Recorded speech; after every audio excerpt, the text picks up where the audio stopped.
네, 반갑습니다. 대한사랑 청소년단 박은영 쌤입니다. 오늘은 홍범도 장군 스페셜로 저희가 돌아왔습니다. 저번 주에 예고 드렸었죠. 그래서 홍범도 장군의 일생 그리고 어떤 업적이 있는지 한번 같이 살펴보는 시간을 갖도록 하겠습니다. 네, 저번 주 8월 15일 우리 8.15 광복절에 좋은 일이 있었는데요. 자, 영상을 한번 보도록 하겠습니다. 대한독립군 총사령관, 봉오동 청산리 대첩의 영웅 홍범도 장군이 서거 78년 만에 어젯밤 조국으로 돌아왔습니다. 홍범도 장군이 돌아오는 길 우리 전투기 6대가 출격해 엄호했고 문재인 대통령이 직접 공항에서 영접하며 최고의 예우를 다했습니다. 유해가 안치된 대전 현충원엔 오늘 하루 추모의 발길이 이어졌습니다. 엄지인 기자가 취재했습니다. 홍범도 장군의 유해를 태운 군 수송기가 대한민국 서해 방공 식별구역에 진입하는 순간 공군 전투기 6대가 주위를 에워쌉니다. 홍범도 장군님의 귀환을 모시게 되어 영광입니다. 지금부터 대한민국 공군이 안전하게 호위하겠습니다. 필승!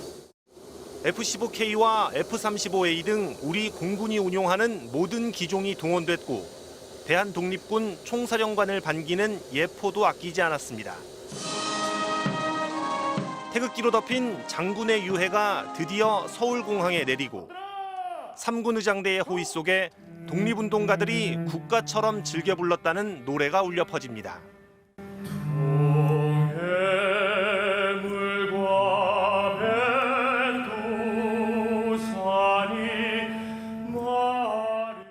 이영만리 카자흐스탄에서 눈을 감은 지 78년. 죽어서야 해방된 조국을 처음 밟은 장군의 너무 늦은 귀환에 군 통수권자는 고개를 숙였고 97의 광복군 후배는 떨리는 손으로 인사를 올렸습니다. 문재인 대통령은 대전 현충원으로 향하는 길까지 홍범도 장군을 직접 배웅했습니다. 홍범도 장군님께 대하여 그래! 장군의 유해가 임시 안치된 대전 현충원엔 종일 추모의 발길이 이어졌습니다. 다시 돌아오신 우리 홍범도 장군 여기서 정말 평안하게 해방된 조국에서 평안하게 영면하시기를 간절히 기도해 봅니다. 정부는 내일 카자흐스탄 대통령이 참석한 가운데 홍범도 장군에게 건국 훈장 최고 등급인 대한민국장을 추서할 예정입니다. MBC 뉴스 엄지인입니다. 네, 홍범도 장군께서 이제 유해가 봉환이 되셨죠. 그래서 지금 대전 국립현충원에 안장이 되었습니다. 자, 저희가 안 가볼 수가 없겠죠. 그래서 저희 대한사랑 청소년단 선생님들이 다 같이 우리 현충원에 대전 현충원에 가서 참배를 드렸어요. 그 영상을 찍었는데요. 한번 같이 보도록 하겠습니다.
안녕하세요. 저는 청소년 대한사랑 지도교사를 맡고 있는 김유진이라고 합니다. 고등학교 2학년 때부터 이제 대한사랑 활동을 쭉 해왔는데요. 대한사랑 활동을 하면서 이제 환단고기를 읽었었어요. 환단곡에 나오는 홍범도 장군님을 글로만 배웠었는데 참배를 드릴 수 있어서 너무 좋았습니다. 우리 청소년 대한사랑 여러분들도 직접 와서 이제 직접 참배를 드릴 수 있는 영광이 있었으면 좋겠습니다. 대한사랑 화이팅! 네, 저 영상에서 보시면 이제 많은 시민들이 함께하고 계세요. 저희들이 원래 모르는 분이었는데 저희가 참배할 때 같이 참배하러 오셨다가 같이 술도 올리고 절도 하고 이제 그렇게 하셨어요. 그러니까 홍범도 장군이 이제 훌륭하신 분이다 보니까 이제 많은 분들이 그렇게 존경을 하고 계신 거예요.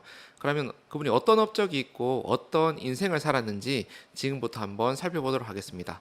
홍범도 장군 하면 첫 번째로 떠오르는 게 뭘까요? 네, 바로 봉오동 전투, 청산리 대첩 이제 그런 거죠. 영화 봉오동 전투를 살짝 한번 살펴보고 이야기에 들어가겠습니다.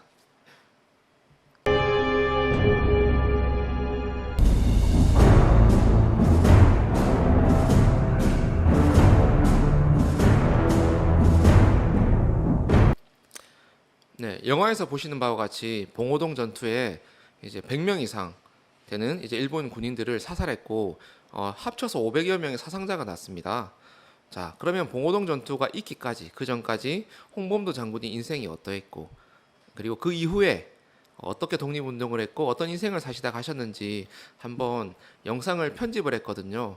한 25분 정도 되는 영상으로 편집을 했는데 짧지만 한번 집중해서 같이 살펴보고 이야기하도록 하겠습니다. 수천 킬로미터를 날아 도착한 곳은 중앙아시아에 위치한 대평원의 나라 카자흐스탄. 사과의 고향이라는 알마티는 천산 산맥을 배경으로 산과 숲, 드넓은 평원이 어우러져 장관을 이루었다. 그러나 우리의 여정은 여기서 끝이 아니었다. 다시 비행기를 타고 수백 킬로미터를 더 날아 도착한 곳은 1920년대 후반 카자흐 자치공화국의 수도였던 크질오르다시. 끝없이 펼쳐진 반사막지대 한가운데 자리한 크질오르다는 천산 산맥에서 흘러내린 시르다리아 강을 젖줄로 찬란한 문화를 꽃피워온 곳이다. 하지만 이름도 낯선 이곳에서 이번 여정의 주인공을 만날 수 있을지 걱정부터 앞섰다. 이를 알아챈 듯 현지 안내에는 한낮의 뜨거운 열기와 세찬 흙먼지 바람에 지쳐있는 제작진을 차량 행렬로 분주한 도로가로 이끌었다. 그곳에서 아담한 건물 벽면에 부착된 동판을 보자 안도의 한숨이 나왔다. 드디어 일제강점기 항일 독립전쟁의 살아있는 신화 여천 홍범도 장군을 만난 것이다. 이 거리는 지금 홍범도로인데 1989년 돌아가신 고 박일 선생을 비롯한 우리 고려인 동포들이 우리 카자흐스탄 현지 정부와 협의해서 이 도로를 홍범도로로 명명하게 되었습니다. 그래서 지금도 홍범도 장군은 이 크질오르다 시민들 속에 살아 있습니다. 머나먼 이국 땅에서 장군을 만났다는 반가움에 그의 이름을 더 찾아보기로 했다. 길게 뻗은 거리를 따라 가다 보니 양옆으로 질비하게 늘어서 있는 집들마다 커다란 대문에 러시아어로 홍범도라고 선명히 새겨져 있었다.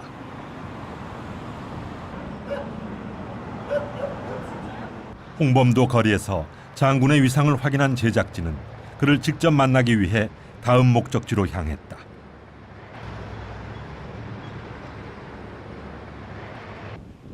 한참을 달려 도착한 곳은 시내 한가운데 웅장하게 조성된 공동묘지.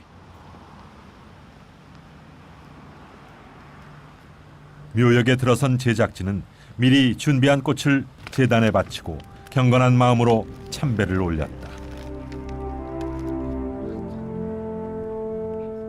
평소에도 추모객들의 발길이 끊이지 않는다는 장군의 묘역. 한식과 기일이면 함께 모여 제사를 지내고 있다는 고려인들에게서 장군을 향한 무한한 존경심이 느껴졌다. 높은 기단 꼭대기에 투구를 쓴 흉상, 그리고 기단 한가운데 한글로 또렷이 적혀있는 이름 석자 홍범도. 무쇠를 녹여 만든 늠름한 기상의 흉상은 일제에 맞서 대한독립의 의지를 드날렸던 장군의 강인한 정신을 보여주는 듯했다. 그러나 장군을 만난 기쁨도 잠시, 이름도 낯선 만리타양에 오기까지 장군이 겪었을 모진 고난을 생각하니 마음이 숙연해졌다. 평안도 평양에서 머슴의 아들로 태어난 홍범도. 태어난 지 7일 만에 어머니를 여인 그는 9살 때 아버지마저 잃고 머슴살이로 생계를 유지한다. 그리고 만 15살이 되던 1883년 평양 친군 서영의 나팔수로 입대하여 군인의 길을 걷게 되면서 인생의 전환점이 찾아온다. 그러나 당시 만연했던 군대의 비리 앞에 그의 인생은 막다른 길로 접어들게 된다. 병영을 뛰쳐나와 제지공장 노동자와 금강산 신계사 승려로 생활한 끝에 강원도 화양군에 들어가 산포수 생활로 연명하게 된 것이다. 지담 스님으로부터 그 임진왜란 때 사명대사라든가 서산대사라든가 또는 우리 승병들이 일제와 어떻게 싸워서 격투했다. 7년 국난을 스님들의 의병 전쟁으로 인해서 격퇴할 수 있었다라는 그런 그 사례를 자세히 듣고 자신도 그런 그 스님들의 선사들의 의병 활동과 같은 역할을 해야 되겠다 하고 정신적인 교감을, 교훈을, 역사의 교훈을, 지식을 많이 배웠었죠. 그러던 1894년 보국안민과 척양 척외의 기치를 내걸고 동학혁명이 발발한다. 숨가쁘게 전개된 조국의 참담한 현실에 27살의 청년 홍범도는 마침내 1895년 11월 일제의 불의를 뿌리 뽑고 쓰러져가는 조국을 건지기 위해 분연히 일어선다. 이때 황해도 출신의 김수협과 의기투합해 함경남도 안비연군에서 의병부대를 조직한 그는 의병장 류인석 부대에 합류했지만 최첨단 무기로 무장한 일본군과의 교전에서 최초의 동지 김수협마저 잃고 캐리할 단신이 되고 만다.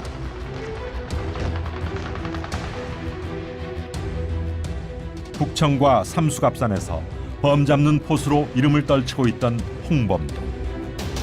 그러나 급전직하로 진행된 국내외 정세는 그를 역사의 장으로 다시 불러세운다. 홍범도가 밀산에서 독립전쟁을 준비하고 있던 1919년 대한독립운동사에 한 획을 긋는 대사건이 벌어진다. 대한의 백성들이 일제에 맞서 떨쳐 일어난 3.1 대한독립 만세운동. 이를 계기로 3월 17일 연해주 우스리스크에서 국내외 독립운동 단체 대표들이 대한국민의회를 결성한다.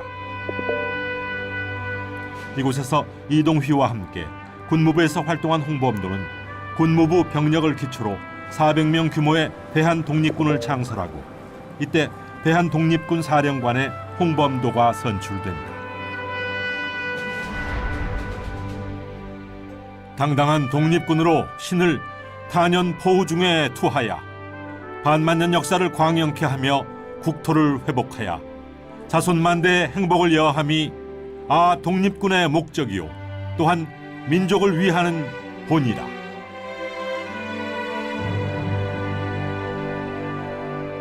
(1919년 8월) 하순 간도지방으로 이동한 대한독립군은 드디어 모든 독립운동가들의 소원이었던 독립전쟁을 시작한다.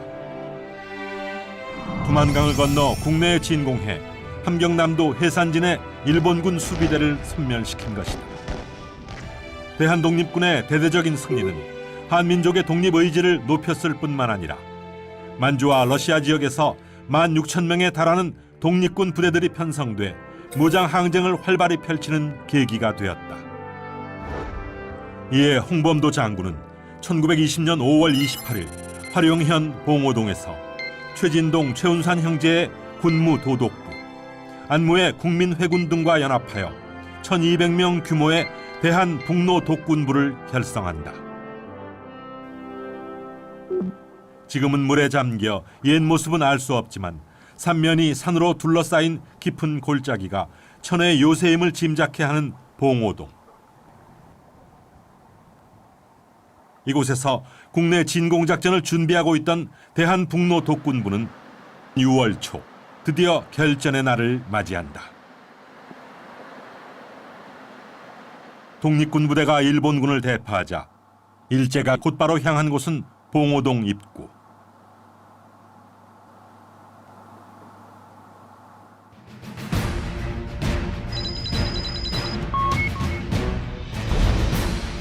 그러나 이때 이를 대비하고 있던 대한북로 독군부와 신민단은 봉오동에 들어온 일본군에게 집중 포화를 퍼부어 단 하루 두 차례의 전투에서 500여 명의 일본군 사상자를 내며 대승을 거둔다. 한일 정규군이 다시 맞붙은 전투이자 세계 최강을 자랑하던 일본군 1개 대대를 섬멸한 독립전쟁 사상 최초의 승리였다. 이 전투로 홍범도 장군은 독립군과 한인 사회에서 영웅으로 떠오른다.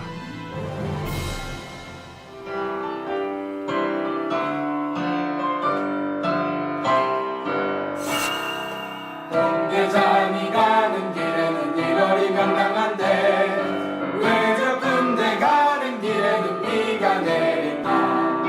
오연발탄 안에는 빗물이 돌고 화승대 구심에는 내굴이 돈다. 에행야 에행야 에행야 에행야 왜 저 군대가 막 쓰러진다.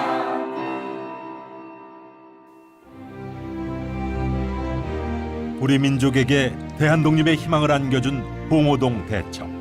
그러나 봉오동 대첩에서 참패를 당한 일제가 보복전에 나서자 8월 하순경 홍범도 부대를 필두로 연합부대들은 새로운 기지를 찾아 떠난다. 그들이 도착한 곳은 화룡현 삼도구에 있는 어랑촌과 청산리 일대. 10월 21일 아침 9시경 청산리 계곡으로 직격해 들어온 일본군. 백운평 일대에서 매복하고 있던 김좌진의 북로군 정선은 일제히 사격을 퍼부어 100여 명을 사살한다.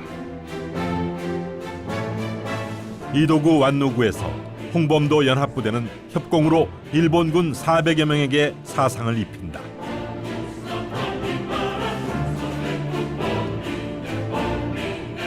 천수평 전투에서는 김좌진 부대가 홍범도 연합부대의 지원으로 위기에서 벗어나는 등 각 부대 간의 협력과 전략이 빛을 발했다. 10월 21일부터 26일까지 6일 동안 10차례에 걸쳐 치열하게 전개된 청산리 대첩은 매 전투에서 지형지물을 활용하는 전략 전술과 유격전으로 대승을 거둘 수 있었다. 봉오동 대첩과 청산리 대첩에서 독립군 연합부대를 지휘하며 독립전쟁 사상 최대의 승리를 이끈 홍범도 장군. 일제도 외경심을 가졌을 만큼 인품과 지략이 탁월한 독립전쟁의 영웅이자 살아있는 신화였다. 러시아 한인들의 삶의 터전이었던 연해주 우스리스크. 이곳에 위치한 고려인 문화센터는 다양한 문화 행사를 통해 한인들의 구심점 역할을 하고 있다. 문화센터 내에 마련된 박물관에는 러시아 한인들의 삶과 독립운동가들의 활약을 보여주는 사진들이 전시되어 많은 사람들의 발길이 이어지고 있다. 그 중에서도 제작진의 눈길을 끈 것은 유리한 필체로 써내려간 한 장의 편지. 그런데 말미에 편지를 쓴 사람의 이름이 적혀 있다. 홍범도. 이 편지는 그동안 우리나라 학계가 독립운동사에 대한 철저한 조사와 검증이 부족했음을 증거하고 있는 것은 아닐까.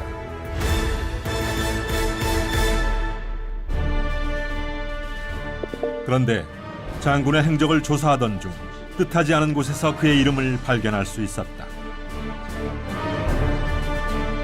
한민족의 잃어버린 역사와 문화의 참모습을 담고 있는 환단고기. 책을 편찬한 문초 계연수는 서문에서 환단고기를 출판하는데 홍범도 장군이 출간 자금을 대했다고 기록하고 있다. 장군은 왜 환단고기 출간을 위해 자금을 댄 것일까?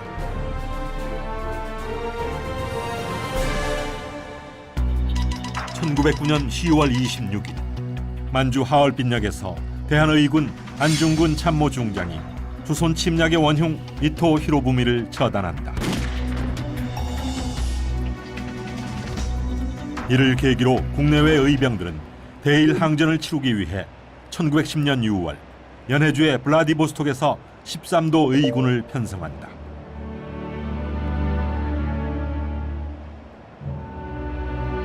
유인석이 도총재, 이범윤이 장이 총재가 되어 조직을 이끌었으며 홍범도도 참여해 안창호, 이진용 등과 동의원 직책을 맡았다.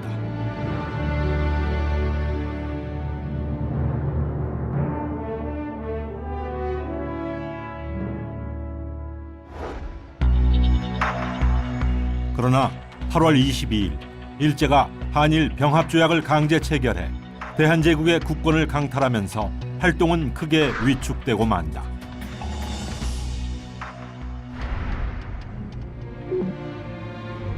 국치 소식에 그 즉시 신한촌의 한인학교에 모인 700여 명의 한인들은 이상설의 주도로 성명회를 설립하고 병탄 무효를 선언하며 시위를 벌인다.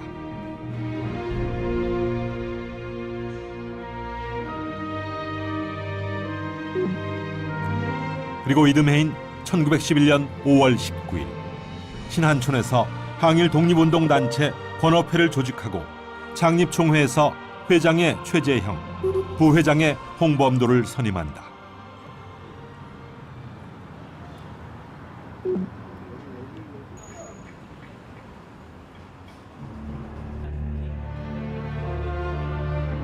그런데 주목할 것은 홍범도 장군이 환단고기 출간에 참여한 시기가 권업회 활동을 시작하던 때와 거의 일치한다는 사실이다. 이는 환단고기와 관련한 장군의 행적에 권업회가 관련돼 있다는 것을 의미하는 것은 아닐까.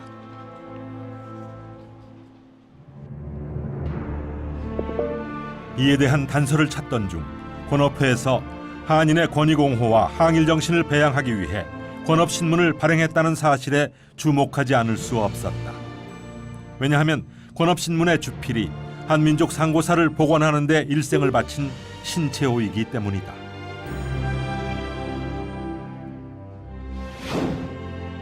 안중근, 유인석, 이상설, 최재형, 신채호 등 홍범도 장군이 블라디보스톡에서 교류했던 수많은 애국지사와 민족 사학자들. 이때 이들은 한민족 상고사 복원과 민족정신 함양의 뜻을 함께한 것은 아니었을까.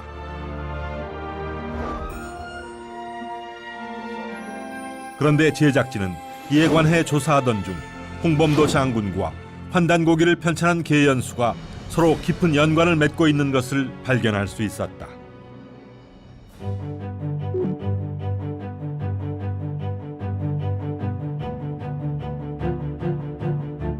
계연수의 제자로 환단고기를 국내에 소개하고 출간한 이유립.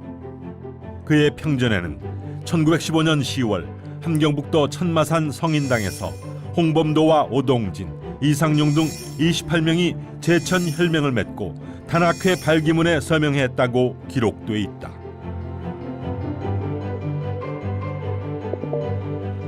또한 1919년 3월 16일 대영절에는 독립운동가 28인이 만주 관전현에서 조선인 10보장을 발표하고 단학회보를 발간했는데 이때 계연수와 홍범도 그리고 신채호도 함께 참여했다고 한다. 한민족사 복원에 기여한 홍범도 장군의 행적은 그에 대한 기존의 잘못된 인식을 일거에 무너뜨리기에 충분했다. 봉오동 대첩과 청산리 대첩을 승리로 이끈 독립군 연합부대. 그러나 그들은 일본군의 보복을 피하고 전력을 강화하기 위해 간도를 떠나 북산길에 오르지 않을 수 없었다. 그런데 독립군 부대가 간도를 떠난 후 독립군 근거지를 박멸하기 위한 일제의 잔혹한 보복이 전개된다. 1920년 10월부터 이듬해 4월까지 서북간도와 연해주에서 간도 참변이 벌어져 약 5천 명에 이르는 동포가 학살당한 것이다. 새로운 항일 기지 건설을 위해 러시아 지역으로 이동하던 독립군들은 장기적인 항일전에 대비해 1920년 12월 밀산에서 독립군을 통합해 대한독립군단을 조직한다.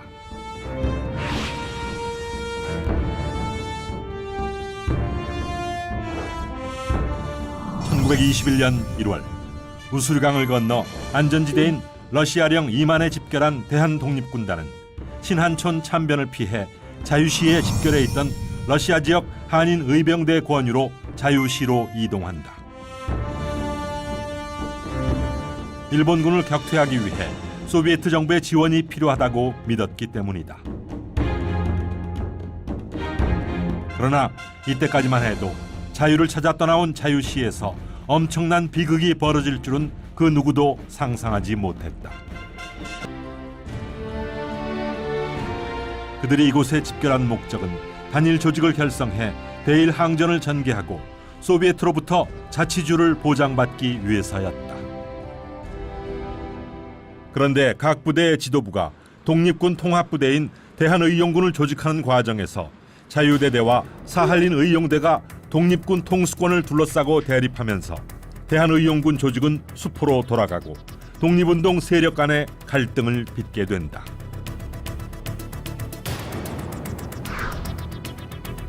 설상가상으로 이때 소비에트 혁명정부가 러시아제 무기 일괄 지급을 명분으로 독립군 부대의 무장 해제를 요구하면서 일이 더욱 꼬이게 된다. 그러나 군인에게 무기는 생명과도 같았다.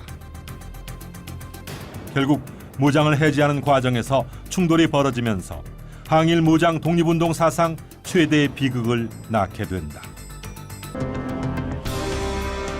일본의 팽창에 위기를 느낀 소련 당국에서 한인들의 일본 스파이 활동을 우려해 감시를 강화한 것이다. 그러나 극동 지역의 한인들에게 고난은 이제 시작에 불과했다. 1937년 7월 7일 중국 북경 교회 노구교에서 일제 도발로 중일 전쟁이 시작된다. 이때 소련은 중국과 상호 불가침 조약을 체결하는 한편 고려인 강제 이주를 앞두고 불만 세력을 제거하기 위해 공산당 간부, 지식인, 군인 장교 등 2,500명의 영향력 있는 인사들을 대거 처단한다.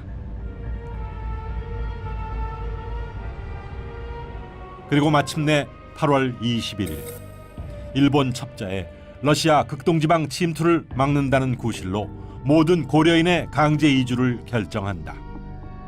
그런데 문제는 고려인들이 강제 이주를 당하기 바로 직전에 이주 준비를 통보받았다는 것이다. 마른 하늘의 날벼락이었다.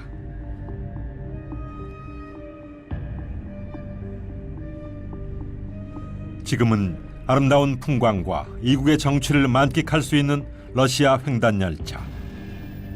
그러나 80여 년 전 고려인들에게 이 길은 죽음의 길이었다.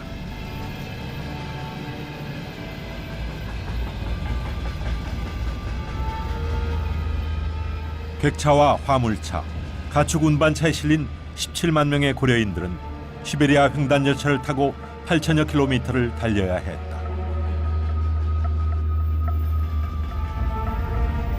난방이 제대로 되지 않은 열차 안은 추위와 굶주림, 분뇨 냄새가 진동하는 그야말로 생지옥이었다.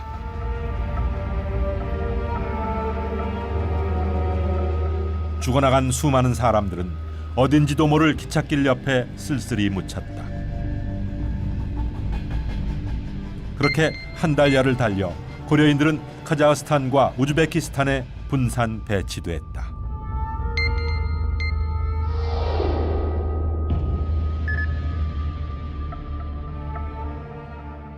운이 좋은 사람들은 가면서 이렇게 바로 기차를 세우면 그러면 빨리 나가서 눈 속에다가 이렇게 파묻는 그런 얘기를 들었습니다. 그래서 그렇게 어른들이 얘기하는 거는 그렇게 되는 사람들이 운이 좋다고 하고 그냥 창문으로 버린 거는 진짜 마음 아픈 일이라고 이렇게 그렇게 하고.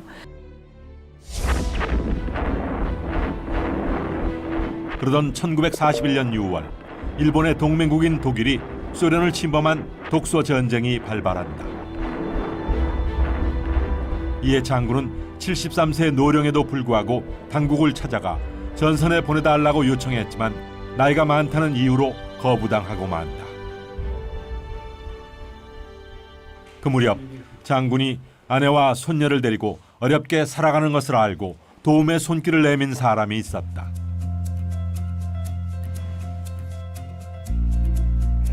조선극장 창립자이자 총연출가인 태장춘으로 장군에게 극장 경비 책임자를 맡긴 그는 장군의 일대기를 연극으로 만들 것을 결심한다. 태장춘의 권유로 홍범도 장군은 자신의 파란만장한 생애를 돌아보며 일지를 작성한다. 이를 바탕으로 희곡을 쓴 태장춘은 1942년 초반 장군을 모시고 의병들이라는 제목으로 공연을 하게 된다. 그런데 장군이 극장 수위를 맡은 것이 화근이 될 줄은 몰랐다. 1942년 4월 조선극장이 크질 오르다에서 알마티에 있는 우슈토베로 이사하기 전날 밤 극장을 지키고 있던 중 옷감을 훔치러 온 카자크 청년들과 격투를 벌인 후 시름시름 앓기 시작한 것이다. 결국 이듬해 홍범도 장군은 아내와 손녀, 동료들이 지켜보는 가운데 향년 75세를 일기로 장렬한 생을 마감하고 만다. 그가 그토록 열망했던 조국의 독립이 채 2년도 남지 않은 1943년 10월 25일이었다. 일제가 가장 두려워했던 항일 독립전쟁에 살아있는 전설, 대한독립군 총사령관 홍범도 장군. 장군의 장렬한 삶은 오로지 조국의 독립뿐이었다. 그러나 광복 70년을 훌쩍 넘긴 지금도 장군의 유해가 고국에 돌아오지 못하고 이역만리에서 쓸쓸히 잠들어 있는 현실은 조국의 독립을 위해 산화한 수천 수만의 독립투사와 충위 열사들이 올바른 평가를 받지 못하고 있는 대한독립운동사의 실상을 대변하고 있는 것은 아닐까. 이제 대한독립을 위해 헌신한 분들의 장렬한 삶을 복원하고 항일 독립전쟁의 올바른 역사를 밝히는 것은 대한국민의 사명임을 우리는 기억해야 할 것이다.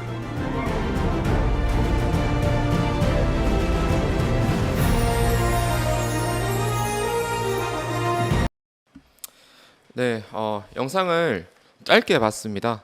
반 정도로 이제 편집을 해서 핵심적인 것 위주로 봤는데요. 잘 보셨나요?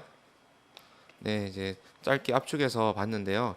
이 영상을 제가 편집했지만 지금 또 다시 보면서 이런 생각을 했어요. 홍범도 장군이 독립, 조국을 못 보고 돌아가셨는데 지금 만약 하늘에서 보고 있다면 홍범도 장군에게 가장 소중한 것은 무엇일까? 살아계실 때는 조국의 독립이었고 지금은 이 후손들 중에서 이제 올바로 역사 광복을 염원하는 그 또 역사를 배우고 있는 여러분들이 아닐까 이제 그런 생각을 이제 잠시 해봤습니다. 저희가 방금 이제 영상으로 이제 만나봤지만요, 홍범도 장군의 인생을 저희가 좀 알 수 있었죠. 예, 간략하게 훑어봤는데요. 홍범도 장군은 이제 무장 독립 운동을 하시던 분이었어요. 대한독립군 사령관이셨죠. 그리고 이제 우리가 잘 알고 있는 봉오동 전투, 청산리 대첩, 그 유명한 전투에서 이제 독립군들을 이끌고 일본을 이제 격파하셨던 이제 그런 분이고요. 그리고 그뿐만 아니고 역사 의식을 가지고 계셨어요. 근데 저때 당시에 독립 운동을 하시던 분들은 역사관이 굉장히 투철했습니다. 독립 운동 한다고 총 쏘는 것만 배우는 게 아니에요. 우리 신흥무관학교 같은 곳에서도 역사 교육을 굉장히 많이 했다라고 증언이 나오거든요. 그래서 어떤 책을 발간을 하셨냐 했을 때 환난고기라는 우리 역사책을 이제 발간을 하는데 자금을 크게 지원하셨어요. 홍범도 장군도 계시고 오동진 장군도 계시고 그 외에 많은 분들이 합심해서 환난고기라는 책이 발간이 돼서 지금 우리가 그것이 이제 발전이 해서 뭐 청소년 환난고기도 나오고 그렇게 배울 수 있게 된 겁니다. 거기서도 큰 역할을 하셨고요. 그렇게 이제 좋은 일만 있었던 게 아니고 또 자유시 참변이라는 게 있었었죠. 제가 조금 이따 설명을 드릴 건데 거기에서 이제 수많은 독립군들이 희생이 되시고 그 일로 인해서 홍범도 장군도 이제 이런저런 이제 오해를 받는 그런 일들이 있습니다. 그것도 제가 좀 해소를 시키려고 합니다. 그리고 이제 인생의 어떤 후반기에는 우리 조국으로 못 돌아오시고 고려인 강제 이주. 당시 그때 이제 소련에서 보기에는 우리 한국 사람이나 일본 사람이나 사실은 입장이 전혀 다른 거죠. 한국과 일본은. 일본은 이제 제국주의고 이제 침범 국가고 한국은 이제 피해자인데 생긴 게 이제 비슷하고 해서 대략 뭐 비슷하게 생각을 했어요. 그래서 이제 강제 이주라는 걸 시킵니다. 수천 킬로미터 서쪽으로 다 보내버린 거예요. 수십만 명을. 지금처럼 여러 가지 이제 안전이 보장되어 있고 교통편이 좋고 식량도 있고 뭐 옷도 있고 이런 상황이 아니고 그 추운 상황에서 아무런 그것도 없이 이제 그렇게 가는 중에서 수만 명이 이제 사망을 하게 되죠. 이제 그런 고생 끝에 카자흐스탄에 정착을 하시게 됩니다. 말년에는 이제 극장에서 수의로 일을 하시다가 격투를 하시고 이제 건강이 안 좋아지셔서 돌아가시는 이제 그런 전체적인 인생 맥락을 저희가 이제 살펴봤습니다. 그래서 이제 결국 78년 만에 이제 한국에 봉환되게 되시는데요. 홍범도 장군이 이제 국립대전현충원에 안장되시기 전에 국민 분향소가 있었었죠. 한 2, 3일 정도 국민 분향소에서 추모 기간을 가졌는데요. 여러분 저기 보시면 이제 책이 보이시죠? 동그라미 친 저게 환단고기 책이에요. 홍범도 장군이 이제 모든 정력, 젊음을 바치고 생명을 바쳐서 남긴 책이 뭐냐 했을 때 저 책이에요. 봉오동 전투와 청산리 대첩이라는 역사적 사실만 남아 있는 게 아니고 환난곡이라는 유산이 남아서 지금 우리 후손들에게 이제 전해지거든요. 그래서 어쩌면 저 책이 홍범도 장군에게 가장 피와 같고 소중한 이제 생명과 같은 것이다. 이제 그렇게도 생각을 해봤습니다. 네, 그래서 저희가 이제 분향소에서도 저 책을 올려놓고 이제 분향을 했고요. 네. 그리고 이제 대한사랑에서도 홍범도 장군 이제 안장이 되고 나서 가서 참배를 했죠. 예, 저기 이제 플래카드에도 보이죠.